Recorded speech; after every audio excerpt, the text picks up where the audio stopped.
領域展開無料空所 From overpowering battles to jaw-dropping animations, 2023 has brought us some of the most astounding showcases of power in anime, and it all starts with what happens when low-key characters push their limits and face off against formidable foes. From soloing an entire dragon to firing an atomic bomb all by themselves, stay with us as we count down the top 20 anime showcases of power in 2023. At number 20 on our list is one of the best slice of life anime with action better than most shonen series, Frieren, where Frieren and Fern defeat Qual. At the start, Qual couldn't even scratch both of them because of Fern's shield, but what he didn't know was that Frieren was preparing a little surprise for him. She uses his own attack and one-shots him after chanting it with one word. The anime's approach to world building is just like Mushoku Tensei. Instead of info dumping, it nitpicks a lot by making each interaction seem realistic. This approach, known as show don't tell, definitely makes the storytelling a lot better. The scene also serves as a demonstration of the magical arms race, which is the main concept in the anime. It may be new, but it proved itself to be a contender for the best anime of the year.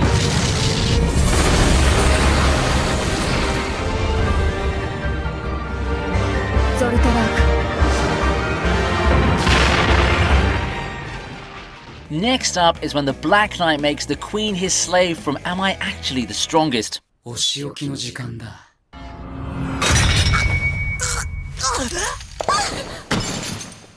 No one's talking about this anime, and I hope they start to after seeing this moment. It first looked like Giselnot had the upper hand and the odds seemed stacked against Haruto. But Haruto is unscathed by her every attack, which is really unexpected considering that everyone thought the Queen was the strongest.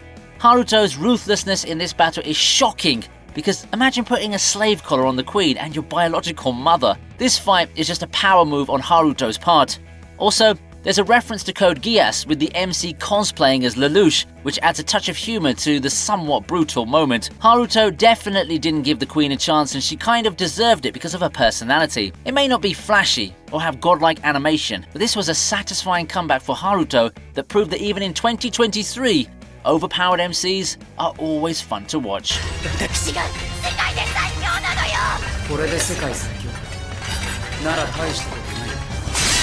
We've got a surprising entry from a manhwa where the hero's party slays Boromir Napolitan in a Returner's Magic Should Be Special.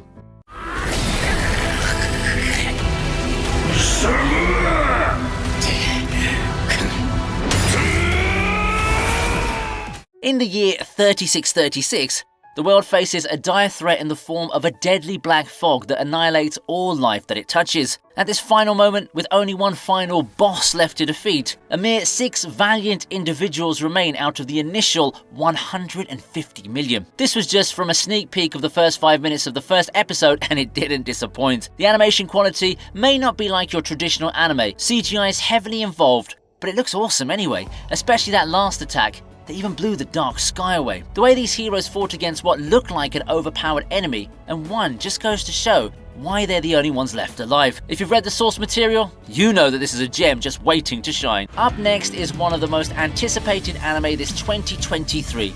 Ragnar unlocks his future powers in Ragnar Crimson. It starts with the power-up with Ragnar falling into dreams of the future, where he encounters an older version of himself. After he awakens, his full power and abilities are on display as he confronts Grimwald. Even if Ragnar Crimson is an anime that doesn't have that big of a fan base, the way they animated this battle is visually stunning. Also, the way Ragnar's ability to freeze Grimwald just goes to show how powerful he really is. If you look at it closely, it's not that intense of a battle, but it's more like an execution. He manages to not only defeat Grimwald, but also save Leonika in the process. Imagine how powerful he'll be if he manages to control all of this untapped power and potential. They definitely took some inspiration from Gon, and they did it right.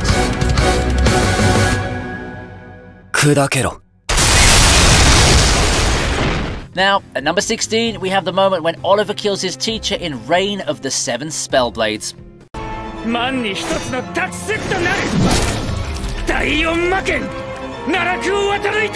Oliver unveils his own Spellblade, which he inherited from his mother, and we all know someone who's driven by vengeance will definitely put on a show. This scene is so intense that Oliver uses his powers to torture Grenville with memories of the pain he inflicted on his mother. But he didn't stop there, because he pushed it further to the point where Grenville even begs for mercy. Also, the fact that he can easily defeat his teacher clearly shows how overpowered he is. When Oliver finally decapitated him, it shocked most of us because we finally got to realize that he wasn't messing around, completely different from those beta MCs. However, this is just the beginning, since there's still a few people he needs to take out. One big highlight is Oliver's character development, where his transformation from a seemingly ordinary individual to a determined and ruthless Avenger is nothing short of a masterpiece.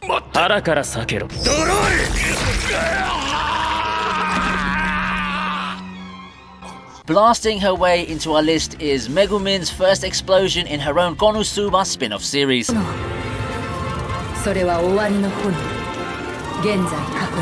Feeling the pressure of the dire situation they're in, Megumin makes a bold decision to finally learn her beloved explosion magic. What makes this moment particularly exciting is that, despite never having used magic before, Megumin draws upon her Crimson Demon instincts to understand how magic flows through her body. The build-up to her learning explosion magic has been teased throughout the series, and it was definitely worth it. And when she finally lets loose with her explosion magic to obliterate those monsters, it gives long-time Konosuba fans like me goosebumps. The animation is absolutely stunning, and the sound and voice acting are definitely on point for this scene. It captures the essence of what makes Konosuba so enjoyable, and it may be hard to believe that this parody isekai is one of the best animations in the genre. Megumin's explosion magic has become an iconic part of the series, and it definitely blows us away every time she uses it.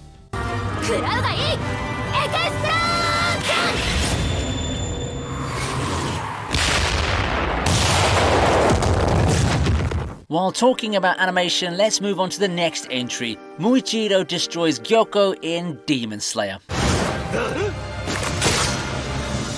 When the cloud-like Demon Slayer mark appeared on his face, we all knew it was over for Gyoko. Every time he unleashes his mist-breathing technique, especially the fifth form, Sea of Clouds and Haze, it's like watching a whirlwind of action. He's so fast and precise, Gyoko can barely keep up. It's like he's living a blur, and the way he slices apart Gyoko's tentacles with that technique is a visual spectacle that's just mind-blowing.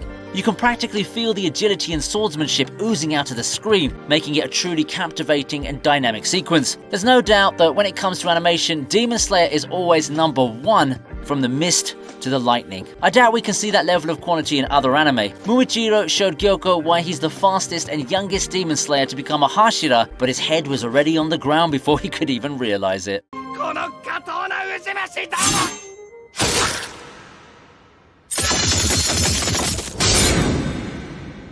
Next up is a Chinese anime, Blade of the Guardians, Daoma's introduction. 凭什么跟咱小子帮叫板？我问你，真是可惜了，还以为咱能交个朋友。 At this moment, Daoma takes the initiative by immediately attacking and pinning down the hand of the bandit leader. His swift maneuvers and precise attacks quickly tip the scales in his favor, putting the bandits on the losing side. The way they used the environment was one of a kind, making the scene feel more dynamic. But what makes Daoma's fighting style truly remarkable is his precision and brutal efficiency. His attacks are not only well executed, but very deadly, taking out every bandit one by one. The scene felt fluid and thrilling, and the choreography was on point. It showcases the potential and quality of Chinese 2D animation and how it's quickly catching up to Japanese anime. Daoma's battle against the bandits is undeniably satisfying. It's an exceptional showcase of power, precision, and bloody combat that left viewers with one hell of an impression.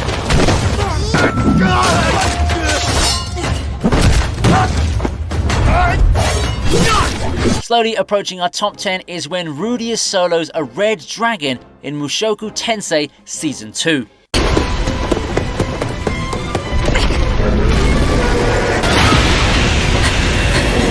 Rudeus spends 2 years adventuring with Soldat's stepped leader party, honing his skills and reputation. His journey culminates in an epic battle where he single-handedly takes on a red dragon. This one quick execution just shows us how powerful Rudeus has become as an adventurer. Rather than opting for flashy or wasteful spells, he chooses the most effective strategy to incapacitate the dragon. The final moments where he uses Quagmire to immobilize and ultimately defeat the dragon were just disrespectful and he even ended up dropping a huge stone pillar on its head. What makes this scene truly impressive is the animation and its ability to convey the scale and impact of both Rudius' spells and the dragon itself. You can feel the power and intensity of the battle, making it immersive to the point that even the camera can't seem to keep up with their movements.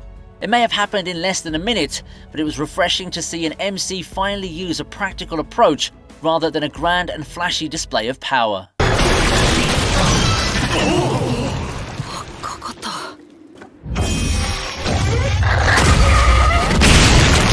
Moving on to the next entry, we have the moment where Fukuchi reveals his true power in Bungo Stray Dogs Season 5.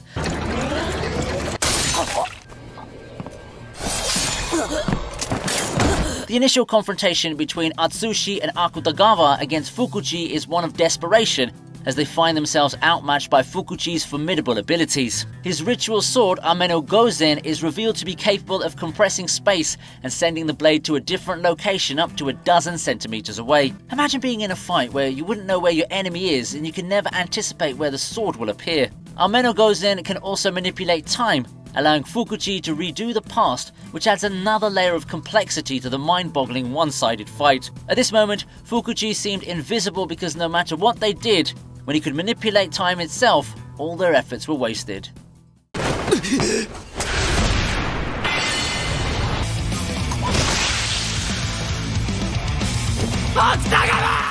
Entering our top 10, we have Baki vs Yujiro.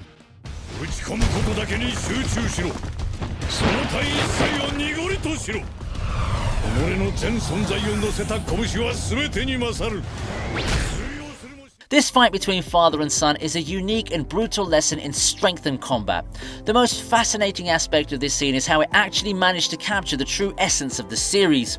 While it appears to be an all-out brawl, it's also a unique form of bonding and understanding between father and son. As the battle rages on, it becomes clear that Baki's ultimate goal isn't just to defeat his father, but to enforce his will upon him. It wasn't a one-sided display of power, but both of them shined in this moment.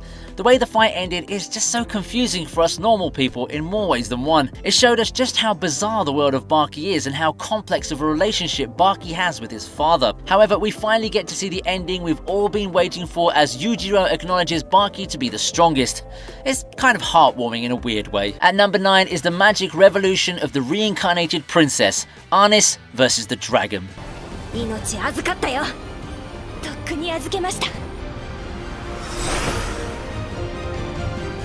The way Arnis and Euphilia work together in this one is truly remarkable. Facing off against a formidable dragon midair is no small feat. Although Arnis is armed with her magic gadgets, a dragon is no pushover, especially if it can shield itself from her attacks. After sending Arnis tumbling from the sky, fortunately for her, Euphilia comes to her rescue. Both of them combine their magic in order to pierce the barrier of the dragon, and it was nothing short of outstanding. Their coordination is on point, and they've certainly become one of the best duos in 2023. They showed us the true meaning of girl power, because even when Arnis was equipped with modern and powerful magical tools, she still couldn't defeat the dragon head-on, which says that it was definitely strong to the point that it can obliterate a town with its fire breath. Hey, you know what? You can consider this fight as a fight between modernity and an ancient, powerful creature, and if you watched Gate, you always know gunpowder wins.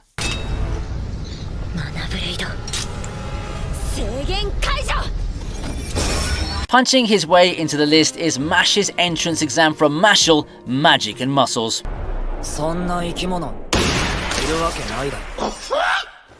It may look familiar because you've probably seen it from One Punch Man. Instead of relying on magic like everyone else, he just uses his sheer physical strength to breeze through the challenges. I mean, we're talking lifting boulders and running on water without breaking a sweat. No spells needed. It's simply comedy gold. The examiner is left scratching his head because Mash's straightforwardness seems like he's just lazy at first. Lemon even starts trying to sabotage him, but it's like they're in a character development whirlwind because he even saves her at the end. It's a light-hearted and comedic moment that really drives home the unique approach Mash takes to magic, just how overpowered he really is when it comes to pure strength. It's not a series that takes itself too seriously, but it does the job.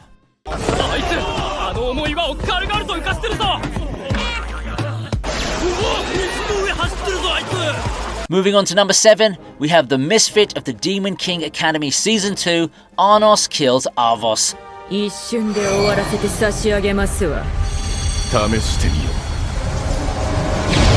The final fight had a mix of surprising and maybe even some anticlimactic elements, especially when you think about all the build-up during the season. We're all geared up for this epic showdown, and then Arnos, in true OPMC fashion, just one-shots Arvos right in the chest. It's all over in the blink of an eye. Well, at first Arvos seems to be at an advantage, but if you look closely, you'll notice how carefree Arnos is. Then there's Arnos Voldigode's purple eyes, and they're no joke. It's a game changer, and it's clear that once he activates them, things are pretty much settled. All of these clearly show how overpowered Arnos is in his own verse. Arnos is a true ancient demon king, so just from that, Arvos clearly doesn't stand a chance. It's impressive that even Arbanu's Order and Eyes of the Apocalypse can't hold a candle to it. And what's truly terrifying is that this version of his eyes is already weaker compared to his original ones, so just imagine what would have happened if he had those.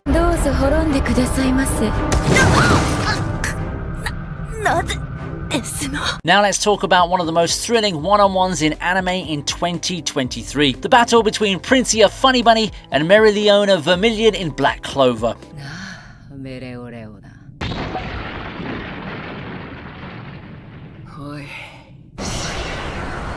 It's one of those clashes that leaves you in awe of the power and action on display. What truly sets this battle apart is that it's a one-on-one, all-out brawl. There are no handicaps and no one's interfering. It's just Princia and Mereoleona going at it. Fans already knew Mereoleona was a powerhouse, but this fight took the intensity to a whole new level. The action sequences were a masterclass, and the animation quality was off the charts. It's like the entire animation budget of Black Clover since season 1 was given entirely to this movie. In this fight, Mereoleona truly proved her reputation, showing her prowess and unwavering tenacity. You couldn't help but see similarities between Mereoleona and Kenpachi Zaraki from Bleach, both having a love for combat and a never back down attitude.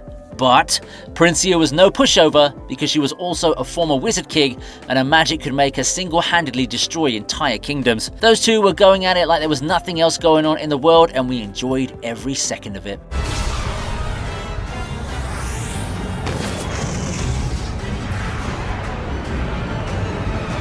Gracing the top 5 is probably the fans' favourite Luffy vs Kaido in One Piece.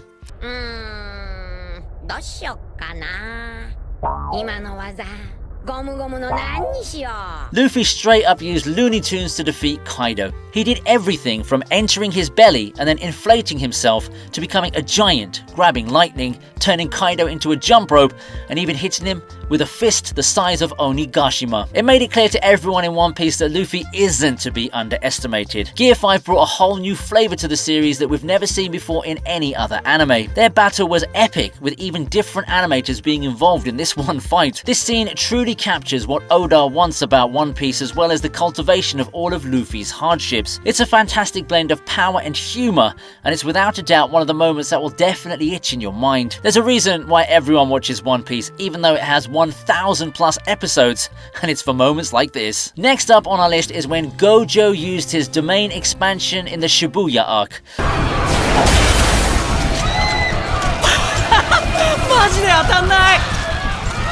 Gojo's decision to use the 0.2 second unlimited void is so unexpected. Considering most jujutsu sorcerers value human lives, you'd probably think that this will tie his hands. But Gojo is really him. You must be thinking that he calculated that move, but oh boy, he is so wrong.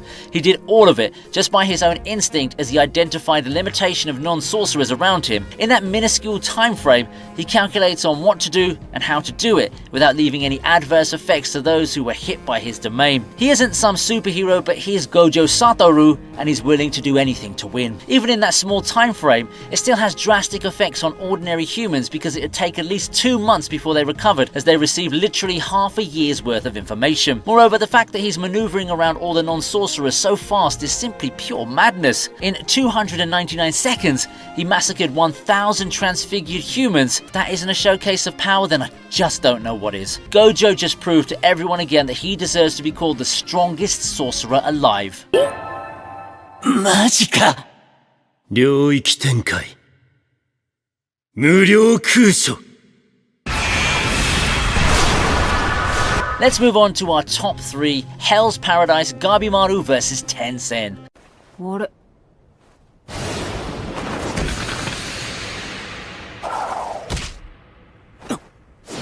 The battle between Gabimaru and Tencent is nothing short of intense. Tencent's regenerative abilities add an element of unpredictability to the fight, making it challenging for Gabimaru to gain the upper hand. What makes this truly exceptional is the clarity in the depiction of the action. The choreography and animation allow the audience to follow every step and defensive move with ease. Those exchanges seem to be like the most brutal hand-to-hand combat that you're ever gonna watch. They were holding their ground against each other despite all the punches, and they weren't even trying to dodge. Hands down to Gabimaru, where even if he already lost consciousness, his blows still managed to tear Tencent apart. Just like Yujiro and Baki, this was a complete back and forth where each side seemed to have the upper hand at some point or another. However, Gabimaru used everything he had left in his tank to win and show Tencent who the true monster was in the fight. Although Hell's Paradise did have some inconsistencies when it came to animation, this was one of the highlights of the entire series, and it's just the beginning. And we're finally bound to the top two with Shadow's I Am Atomic in Eminence in Shadow.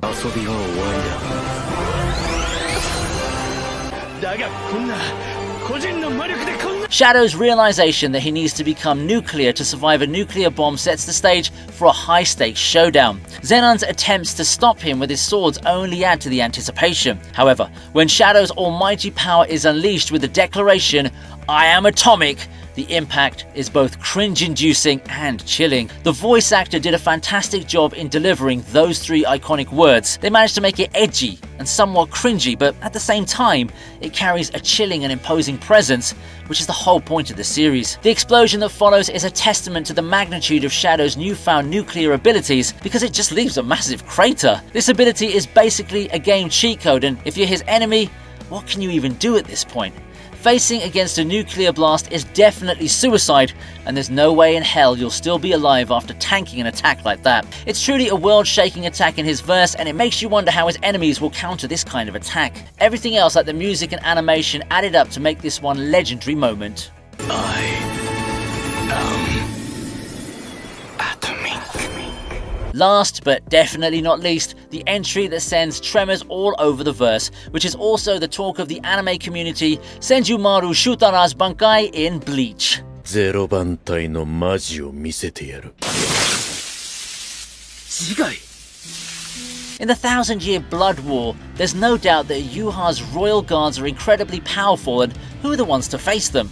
Well, it's Soul Society's strongest, Squad 0. It's said that they're stronger than the entire Gotei 13. In a final bid to win against the Quincy's, they used their Bankai, but to prevent their immense spiritual pressure from destabilizing the universe, they broke the Blood Oath seal, sacrificed 3 members, and opened Senjumaru's full potential. When she activates her Bankai, she shook the world of the living, the Soul Society, and Hueco Mundo, which goes to show that they weren't kidding. This scene gave justice to Squad 0 since they were off-screened in the manga. This was only one Bankai, and it shook all 3 worlds, so what would happen if all 4 of them activated their Bankais at the same time? Senjumaru's Bankai was as beautiful as it was deadly. It was so strong that Yuha's royal guards were completely pinned down by it and were completely wiped out. The animation was godlike, and everybody was speechless because we didn't expect to see something like this. She single-handedly defeated the strongest enemy Soul Society has faced, and if it wasn't for Yuha, the Quincy's would have been annihilated.